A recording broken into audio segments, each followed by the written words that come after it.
Salut Charlie, salut à tous les autres. Ouais, ceci est le Rival MT10 pour Charlie. Non, rien à voir avec l'autre truc. Je suis désolé Charlie, je n'ai pas pu m'en empêcher. Je vais tout nettoyer.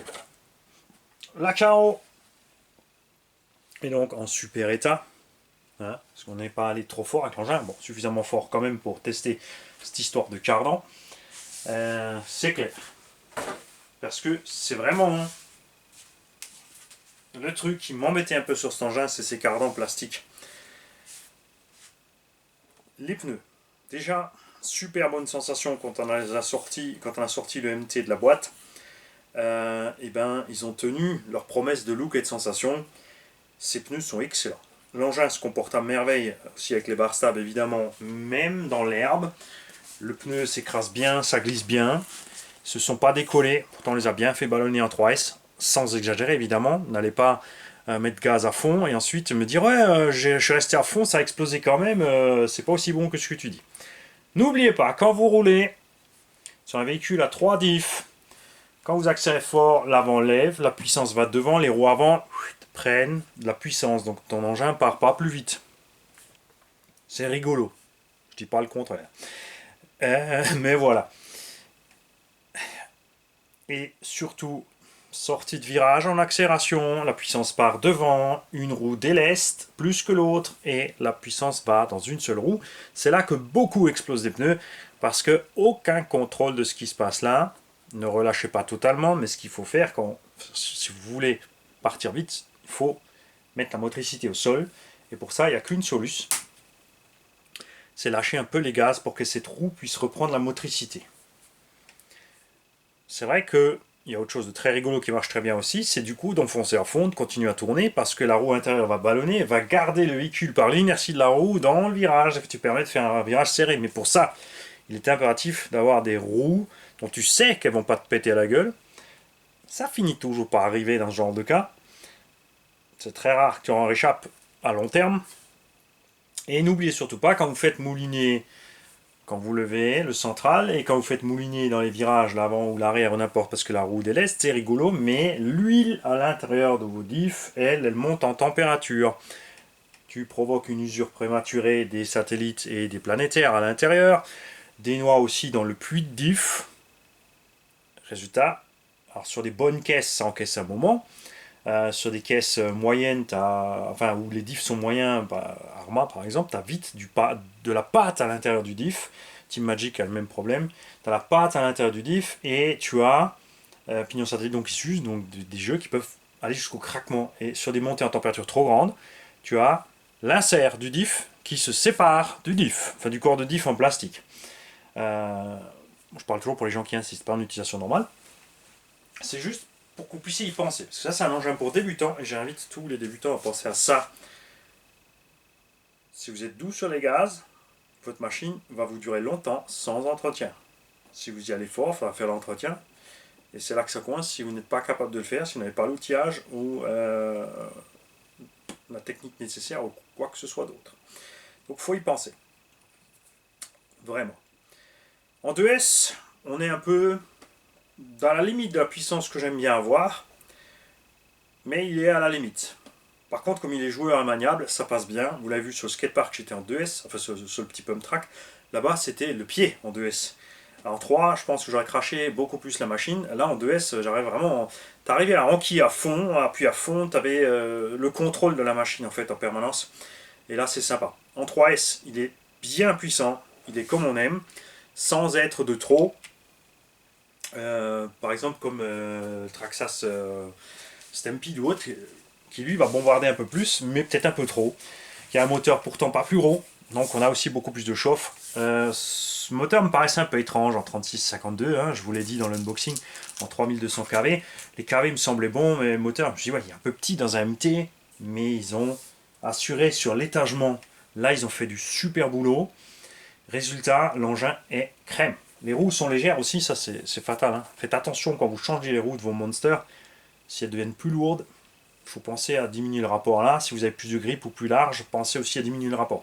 Là, on a des crampons, on a une bonne motricité, mais pas trop quand même. Hein. Franchement, Oui, c'est une machine qui m'a surpris en plein de points. Les cardans n'ont pas lâché, les pneus sont excellents, on a un très bonne équipe de la machine, enfin bref, Manil est content. Tout comme pour le granit, hein. Je démords pas du granit, c'est clair. Le granit plus solide, globalement, mais aussi beaucoup plus puissant. Et avec la rehausse des prix Arma, celui-là vient clairement de le passer de loin premier pour les petits débutants. 320 € neuf que ça coûte, par exemple chez Projo High Tech. J'ai vu dans d'autres boutiques 360, 370, hein, ça dépend chaque fois des magasins évidemment, chacun a ses trucs. Et là, avec le pack débutant, un chargeur, une batterie 2S à 359 je crois, et avec une batterie 3S à 379, je vous conseille de prendre deux batteries. Tout simplement parce que ça vous fait une petite sortie d'une heure, on va dire. Euh, c'est vrai que le 2S c'est moins cher. Si tu es débutant, c'est plus conseillé 2S. D'un autre côté, si tu es discipliné, ça dépend de toi, hein. Si tu es discipliné, tu te le prends en 3S et tu diminues la puissance et tu roules d'abord la puissance bridée jusqu'à ce que tu maîtrises vraiment bien l'engin. Et ensuite, tu passes à fond. Moi, je suis pas capable de le faire. Tu me files une caisse avec une bride, je vais rouler 10 mètres. Ouais, ça va. Je vais monter un peu. Ouais, ça va. Je vais mettre à fond. Ouais, c'est bien. Et c'est sûr que je vais tout flinguer. Enfin, de toute façon, j'ai toutes les vidéos pour le prouver. Que j'en suis parfaitement capable de tout bousiller. Alors, pas se mentir. Alors, les plastiques, définitivement du Team Asso, pas du V-Car. Les biellettes super solides, triangle, on a pris un paquet d'impact sur les triangles. Il y a quelques utilisateurs, et c'est pour ça que c'est bien d'avoir les retours d'utilisateurs. Je vous invite à regarder le unboxing ou autre, et prenez-vous le temps de lire les commentaires et de répondre aussi aux gens. N'hésitez pas à communiquer dans les commentaires, c'est là pour ça. Qui ont cassé du triangle sur des impacts. C'est un peu dommage que tu es obligé d'acheter les 4 triangles d'un coup. Tu ne peux pas acheter juste les avant, juste les arrière ou du gauche, du droit. Tu es obligé d'acheter les 4. Tout de suite 25 €. Si tu casses deux fois le gauche, c'est un peu dommage. Franchement, on aurait aimé du cardan réversible gauche-droite, mais c'est pas le cas, hein. Il y a vraiment, c'est écrit dessus front right, front left. Il y a peut-être moyen de tricher. Il y a peut-être moyen de tricher. Pourquoi est-ce qu'il y a un côté? Il y a un côté parce que il y a un déport. Parce que si celui-là on le met ici de l'autre sens, bah non, ça ne changera rien. Bah. Alors là, les arrières sont différents, c'est clair. Ils sont même un peu plus longs, tiens. Mais les avant vont être gauche-droite. Pourquoi pourrais-tu pas inverser gauche-droite? Parce que celui-là, il est là, mais si tu le mets comme ça de ce côté, tu auras toujours la morteau devant. Il n'y a pas d'angle dans le triangle, puisque c'est induit par les cales. Ça sera toujours au bon endroit. Ah bah ça, c'était rigolo, tiens. Bah c'était un coup à essayer. En tout cas, ce serait sympa qu'on puisse inverser gauche-droite, parce que ça ferait des paquets d'économies quand même. Moi, je dis que ça va. Au minimum, au moins en cas d'urgence, il doit y avoir moyen d'inverser ces trucs, parce que dessus-dessous, ils sont différents. Attends, au niveau de là... Ah non, c'est là que ça va coincer les mecs. La différence est ici, il y a le passage pour le cardan, mais on est loin. On est loin du cardan. Donc moi je vous dis qu'à l'avant vous pouvez inverser, au pire ça va frotter un petit peu là sur le cardan, mais pas plus, hein. À l'arrière, ça sera possible uniquement si vous restez dans les trous ici du bas. Si vous passez dans les trous du haut là, donc pour descendre le porte-fusée et gagner de la hauteur, là ça va frotter. Mais sinon, en fait, il n'y a pas de raison que tu puisses pas l'inverser. Tu le prends comme il est là, et tu montes juste de l'autre côté. Tu auras juste là où c'est écrit front left, ça sera écrit en dessous. Ouais, moi je dis que ça vaut le coup et que je pense vraiment sérieusement que ça passe. Il n'y a pas de raison que ça passe pas, vu qu'il n'y a rien dans le chemin. Bien. Amorto, très bonne surprise. Un peu dur. Sorti de la boîte pour moi pour une utilisation loisir MT. De l'autre côté, très stable à rouler et justement quand tu fais tes sauts, tout se passe bien. Diff centrale, un peu trop souple à mon goût. En 2S nickel, en 3S non. Donc là on l'a mis de l'huile un peu plus dure à l'intérieur. On a les vidéos d'accessibilité méca. Je vous invite à voir, ce seront, si tu as un Pro 4 SC, Les vidéos d'accessibilité méca sont exactement les mêmes. Pour atteindre le diff avant, diff arrière, diff central, je rappelle qu'ils sont à accès rapide. 2 vis sur le dessous, 2 vis sur la face, après avoir évidemment enlevé la roulette ou le pare-choc avant. Et tu enlèves ton carter. Le centre, tu as 2 vis dessus, 2 vis là-dessous, les 4 pour la protection du cardan central, et tu sors tout l'arrière. On a aussi 2 abots qui ont flingué la couronne, surtout sur des sauts. Donc le premier sur skatepark, tapé là au milieu, évidemment flex de châssis, arrivé un peu trop fort au sol, sorti la couronne. L'autre aussi sur un saut, mais j'ai pas eu encore plus de précision. C'est pour ça que c'est important de me donner les précisions avec, c'est juste pour vous dire que ça peut arriver évidemment, c'est une couronne en plastique, c'est du flex, l'entre-dent bouge, tu sors les dents. La couronne n'est pas chère, elle vaut presque 7-8 euros, très facile à remplacer, donc c'est franchement sympa. Donc vraiment une bonne surprise cette machine. Bon, la radio, c'est une radio de RTR, hein, fonctionne, on a une bonne portée, gaz-frein, on va y arriver. Ouais, et ça aussi, Elsa CRC Body a fait donc cette petite carrosserie de Ford 1960 qui est prévue pour Stampede et qui se monte évidemment facilement là-dessus. Il faut découper l'arrière pour passer la roulette, découper l'avant pour passer le pare-choc. Voilà, on peut même enlever la jupe et ensuite faire les passages de où tu veux. Le verre est en 3 mm, ça se coupe au ciseau Alexan comme du beurre. Je te fais la démo, puisque Charlie est un peu inquiet. Donc Charlie, tu ne t'inquiètes pas, tu prends les simples ciseaux Alexan. Et regarde, sans forcer, regarde, je ne force pas. Regarde, on va prendre 2 doigts. Vraiment comme du beurre. Hein.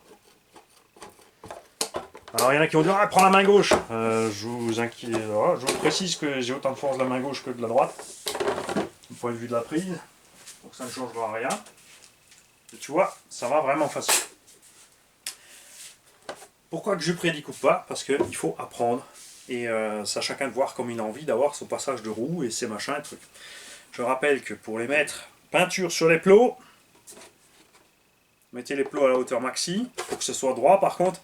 Ne vous faites pas avoir avec des plots qui sont penchés, parce que les trous, eh ben, ils vont pas être, ça va pas coller. Donc tu montes tes plots maxi, tu mets de la peinture au bout, petit pex ou autre. Tu le cales bien au milieu, tu presses un coup et tu auras ton marquage.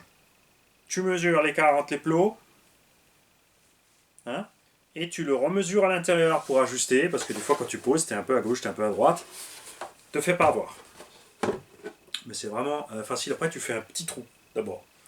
Avec un petit foret de 3, tu peux faire un petit trou et ensuite tu poses et tu regardes si tu es bien en face. Tu peux passer une petite vis aussi, si tu regardes en dessous et tu poses et tu regardes si tes 4 vis ça arrive bien pile sur les plots.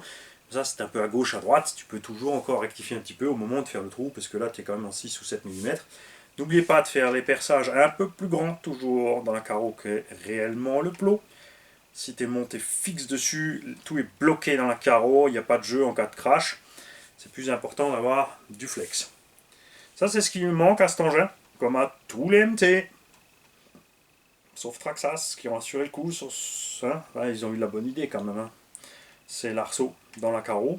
Moi, je préfère même l'arceau qui relie sur le véhicule. Comme ça, tu es tranquille. Moi, que la carreau incassable, ça va mieux aussi, c'est sûr, mais tu as aussi plus de stress du coup sur les plots. Mais ceux-là, ils sont vraiment méga flex, et là, ils ont fait du top boulot. Donc, The Gâchette with the frein. Là, on va en causer du frein. Le frein, sur ces séries RTR, est balèze. Honnêtement, surtout, tu ne freines pas comme ça. Tu vas bloquer net les roues, tu vas capoter direct. Le frein, ça se touche. Vous l'avez vu, j'ai très vite pris l'habitude, ça allait très bien. Contrairement sur la radio Coralie, où là, c'était vraiment improbable. Sur la radio, c'était quoi encore Serpent, on avait trouvé une solution aussi. C'était d'augmenter la plage de neutre sur la programmation du variateur. Ce vario n'est pas programmable. Ils ont tout bloqué comme ça, sécurité, personne ne va bidouiller pour faire marcher plus fort ou machin et cramer un truc. Mais il y a une astuce qu'on a reçue de la part de Razor RC, c'est donc un confrère américain. Donc je vais rapidement demander si je pouvais lui traduire en français, en allemand et diffuser la vidéo. Et bien sûr on lui fera On va l'intégrer là, et si j'ai le temps, et si j'y pense, je ferai spécialement séparé, avec remerciement évidemment à lui. Alors, il a triché sur le calibrage, tout simplement. Je te dis pas de bêtises. Ici, donc, on a le dual rate des gaz. Donc, là, tu règles ta puissance maxi. Donc, si je mets à 50%, la voiture va à moitié en marche avant, moitié en marche arrière, de sa vitesse normale, et des freins aussi. Et donc, ce qu'il a fait, c'est qu'il a enclenché son dual rate. Tu vois, bon, pas trop bas, hein. Attention si vous perdez les freins. Je crois qu'il m'avait dit à 40 ou 50%, enfin sur 5 là, sur la radio, par exemple. Et il a fait son calibrage. Résultat donc,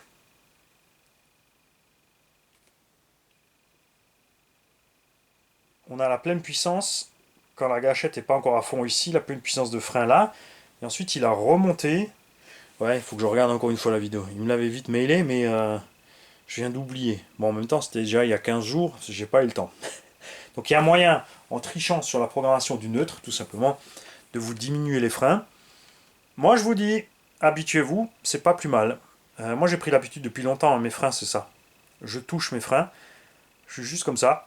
Je vais à fond, vraiment juste en cas d'urgence, quand j'ai envie de bazarder, justement, quand je vois que je vais cracher méchamment l'avant, surtout un essieu, je mets la carreau incassable dans l'arbre, dans le potal, dans le trottoir, dans le cycliste, dans le nain. En tout cas, tout ce qui est devant. Hein?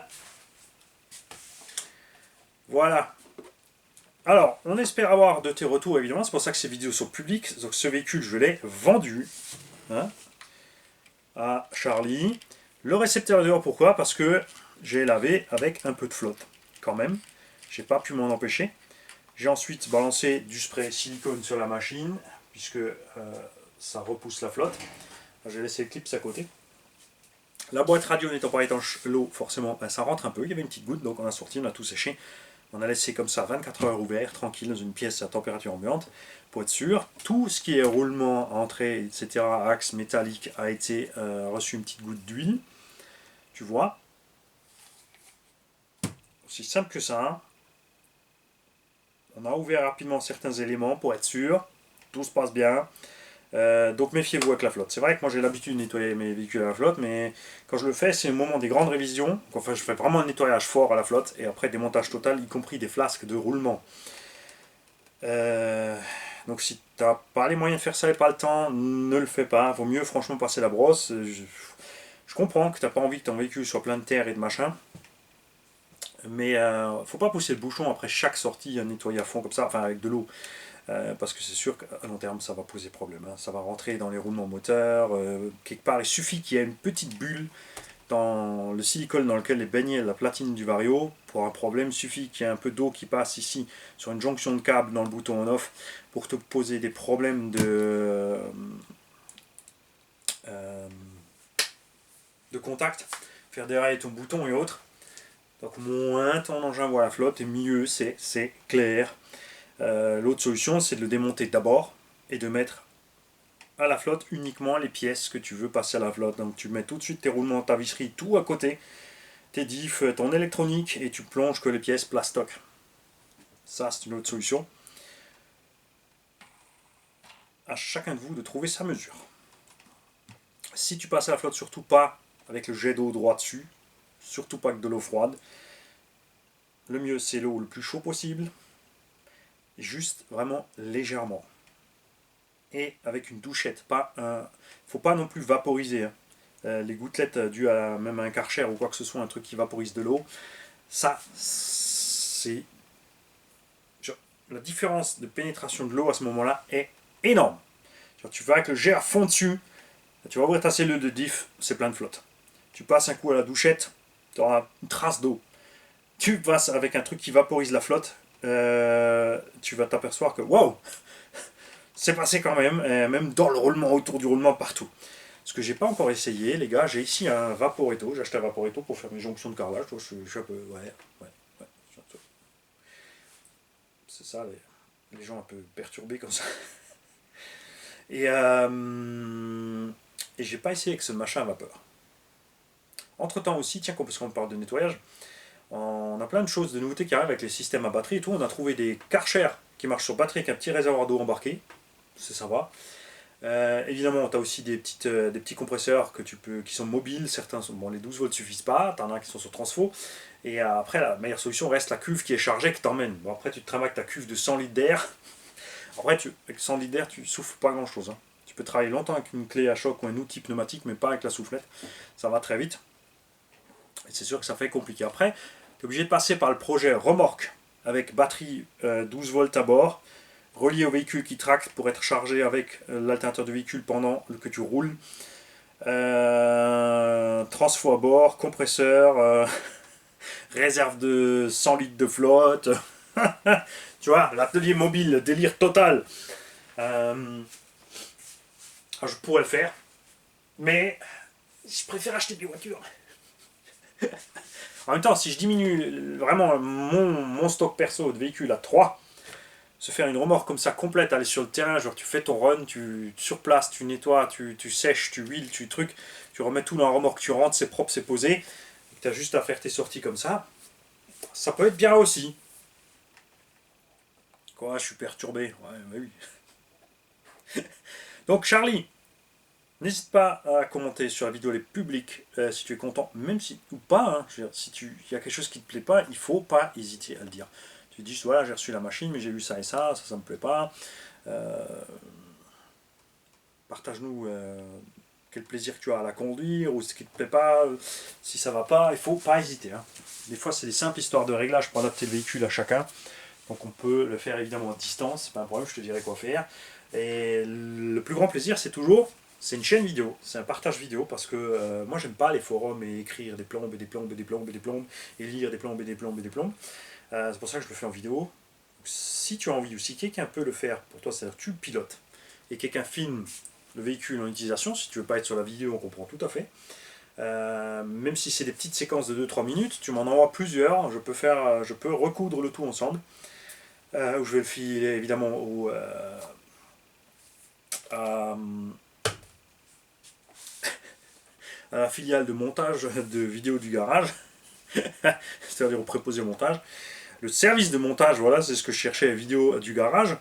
Et comme ça, on aura la vidéo de toi qui utilise la machine et tu pourras nous dire dessus, tu peux parler, nous dire, voilà, tu vois, d'abord, j'aime pas, si ça, donner tes impressions. Et surtout aussi, on compte sur toi à long terme. Ça, c'est un véhicule que j'ai acheté, pour l'instant, j'ai pas roulé beaucoup avec, mais je me suis tellement emballé sur les nouveautés, j'ai quand même, bien sûr, je préfère les engins un peu, tu vois, taille un 8, un 6 comme ça, j'ai beaucoup à faire. J'aurais aimé passer les 50 packs là-dessus et montrer l'état de la machine après une cinquantaine de packs. Pour l'instant, il faut dire que les gens sont très contents. Justement, on n'a pas de retour négatif sur les cardans ou autres, comme c'était le cas chez Traxas où tu pétais vraiment très rapidement tes cardans à un moment donné. Ce genre de choses. Donc, si toi, tu peux te prendre de temps en temps des notes. Alors, tu fais un petit trait sur le calepin à chaque fois que tu vas rouler, par exemple. Et tu nous dis, voilà, au bout de 10 packs, j'ai constaté ça et ça en usure, au bout de 20 ça, au bout de 30 ça, au bout de 50 ça. N'hésite pas aussi, enfin surtout, n'hésite pas, ça serait chouette si tu peux le faire, justement, de nous... Il y a de la poussière sur les... Bouge pas. Je peux pas monter des écrous poussiéreux sur une caisse propre, faut pas déconner non plus. Ouais, donc si tu peux, nous, au fur et à mesure, nous donner des retours de la machine. Donc, d'usure, si les cardans... quand est-ce qu'ils lâchent, s'il y en a un qui a cassé, dans quelles conditions. Donc tu es resté accroché, comme moi avec les hausses, par exemple, dans les herbes hautes, j'ai mis gaz à fond avant-arrière jusqu'à ce que le cardan craque. Faute de pilotage, pas de matériel. Ce genre de choses. Et le top du top, là tu nous ferais un plaisir, mais à tous immense, c'est que voilà, au bout d'une dizaine de runs, tu reprends ton smartphone, ou ta caméra, c'est une caméra, et tu nous fais le tour de la machine en nous montrant l'état. On nous commente un petit peu ça. Pareil au bout de 20, 30, 40, 50. Tu m'envoies ça par Smash. Et ça, les mecs, franchement, je vous invite tous à le faire. Hein, parce que là maintenant, c'est une machine qu'il a reçue du garage. Je vous demande tous, franchement, il y en a plein qui n'ont pas envie de faire des chaînes, il y en a plein qui ont envie. Je vois bien dans les commentaires quand même, ils ont envie de dire ouais, j'ai ci, j'ai ça. Ils font des photos sur les groupes Facebook ou autre, mais Prenez-vous 5 minutes, faites le tour avec le smartphone, expliquez, envoyez-moi ça par Smash, et on met ça dans la playlist dédiée au véhicule. Et du coup, c'est encore plus à la liste comme retour pour la masse des gens que si c'est toujours moi. Parce que si c'est moi qui roule, j'ai mes habitudes des grosses échelles, de la façon d'économiser un peu sur les gaz, le moteur, la transmission, etc. Je vais faire 50 packs avec ma façon de conduire, ma façon de voir les choses. Alors que si, voilà, moi j'en ai fait quelques-uns, un tel en a fait quelques-uns, l'autre en a fait quelques-uns, et on a ces différents retours. Hein, c'est juste génial. C'est juste génial pour ceux qui veulent acheter la machine et qui seront réconfortés ou non dans l'utilisation. Ou verront que voilà, moi je fais cette utilisation-là comme eux, ça va aller. L'autre qui va dire non, moi je veux faire du freestyle, c'est pas la machine qu'il me faut. L'autre qui va me dire ouais, je veux rouler plus vite, j'ai un terrain pas adéquat, j'ai un terrain différent, donc voilà. Et la raison pour laquelle je le vends, c'est uniquement parce que j'ai le Pro 4 SC ici aussi. Je peux pas tous les avoir, enfin si, mais il faut que je fasse un roulement et vous voyez, je l'ai même pas encore essayé. On a le réflexe que j'ai toujours pas essayé. On a le DR10 drag que j'ai pas essayé. Et va arriver aussi encore le nouveau buggy 1 dixième de roue motrice RTR. Donc un buggy de roue motrice, donc plus léger que ça, et des roues plus légères avec le même combo.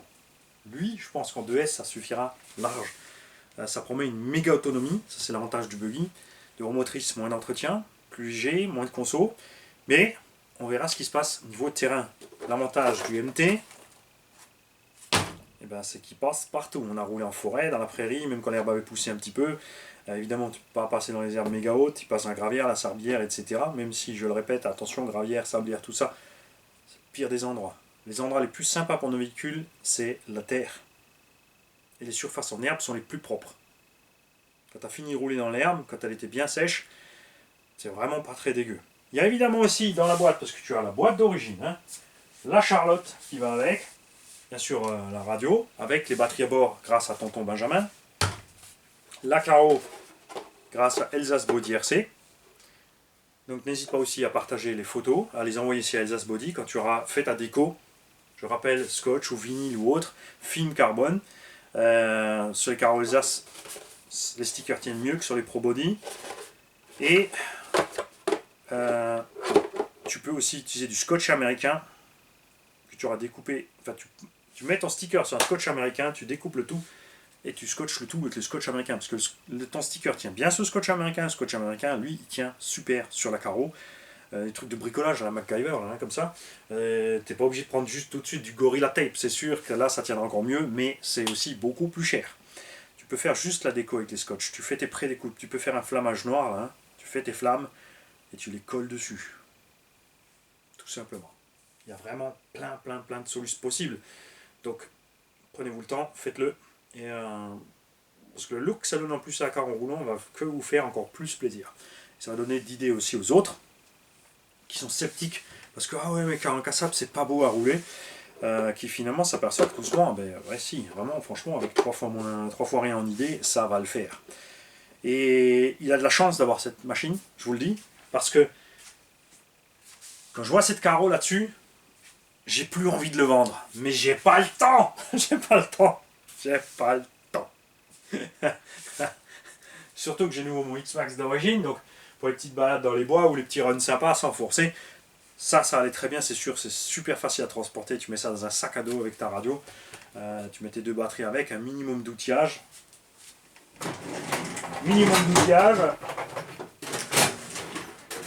On a plein de boutiques aussi qui se bougent de plus en plus sur ça.